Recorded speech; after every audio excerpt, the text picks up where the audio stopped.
Hello दोस्तों, welcome back to my YouTube channel. आज हम पढ़ रहे हैं शीटेट और वर्ग 3 के लिए पर्यावरण अध्ययन के महत्वपूर्ण वस्तुनिष्ठ प्रश्न। तो आइए देखते हैं। उत्सव क्यों मनाए जाते हैं? समय व्यतीत करने के लिए, आनंद की प्राप्ति के लिए, धन मन के प्रदर्शन के लिए, दूसरों को नीचा दिखाने के लिए। तो कमेंट करिए इसका आंसर क्या है। उत्सव इसलिए मनाए जाते हैं आनंद की प्राप्ति के लिए, इसका जो सही आंसर होगा।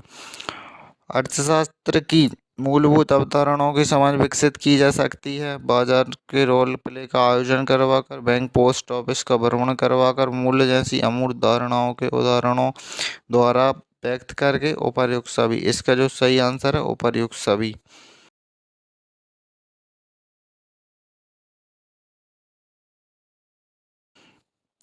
बर्फ के घर विशेषकर ध्रुवीय क्षेत्रों में जहां भूमि हमेशा बर्फ से ढकी रहती है बनाए जाते हैं। इन घरों के विषय में पढ़ाते समय आप शिक्षार्थियों को निम्न में से कौन सी जानकारी नहीं देंगे? इन घरों का निर्माण करने वाले लोगों को स्कीमा कहा जाता है। इन घरों का आकार घुमावदार रखा जाता है, साथ ही प्रवेश हेतु मध्य में एक छिद्र होता है।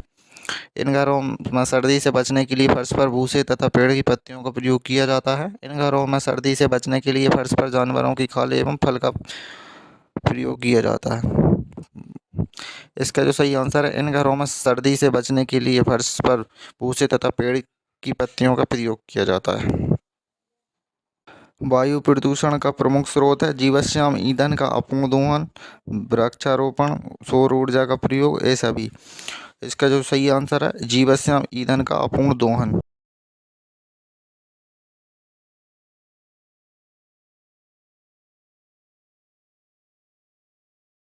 सभी वृक्षों की पत्तियों का रंग सामान्यतः हरा होता है।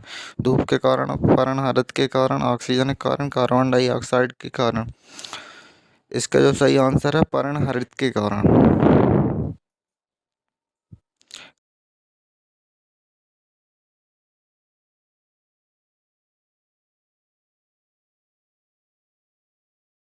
निम्नलिखित में से कौन सा प्राथमिक विद्यालय में पर्यावरण अध्ययन पढ़ाने का उद्देश्य निरूपित है?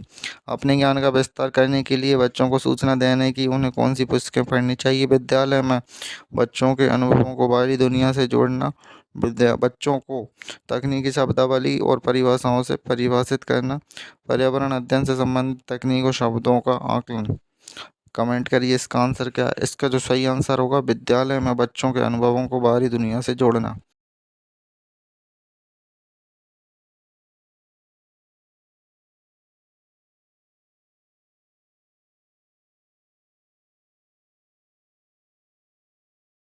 हरे पौधे भोजन निर्माण की प्रक्रिया में किस गैस का प्रयोग करते हैं? Carbon dioxide, oxygen, nitrogen, hydrogen. इसका जो सही आंसर हो जाएगा, कार्बन डाइऑक्साइड।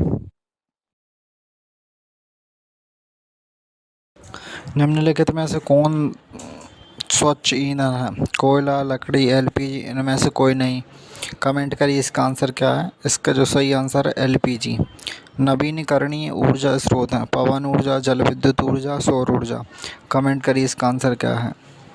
इसका जो सही आंसर हो जाएगा, पहला, दूसरा और तीसरा, पवन ऊर्जा, जल विद्युत ऊर्जा, सौर ऊर्जा। इसके सही आंसर है। नवीनीकरण ऊर्जा के स्रोत हैं। सतत तथा व्यापक मूल्यांकन के उद्देश्य हैं व्यापक आधारित अधिगम, व्यवहारगत परिणामों के मूल्यांकन पर आधारित अधिगम। ए और बी दोनों, उपर्युक्त में से कोई नहीं। कमेंट करिए इसका आंसर क्या है। इसका जो सही आंसर हो जाएगा, ए और बी दोनों। वह स्थान जहाँ हम निवास करते हैं कहलाता है स्थानीय वातावरण, भौतिक परिवेश, स्थानीय परिवेश, सामाजिक परिवेश।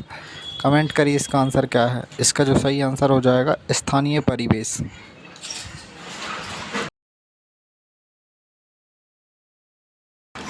हमारे देश में निम्नलिखित स्थानों में से कौन सा ठंडा रेगिस्तान है? जैसलमेर, लद्दाख, मेघालय, दार्जिलिंग। कमेंट करिए इसका आंसर क्या है। इसका जो सही आंसर हो जाएगा, लद्दाख।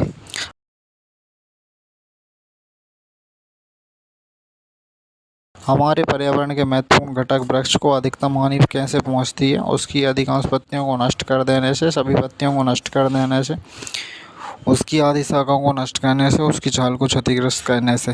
इसका जो सही आंसर हो जाएगा, उस सभी पत्तियों को नष्ट करने से।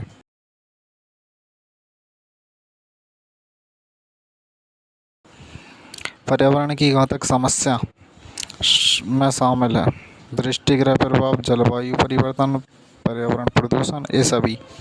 कमेंट करिए इसका आंसर क्या हो जाएगा। इसका जो सही आंसर है ये सभी। वायु प्रदूषण का कारण है औद्योगिक संयंत्र, जलवायु परिवर्तन, वनों का शहरीकरण, ये सभी।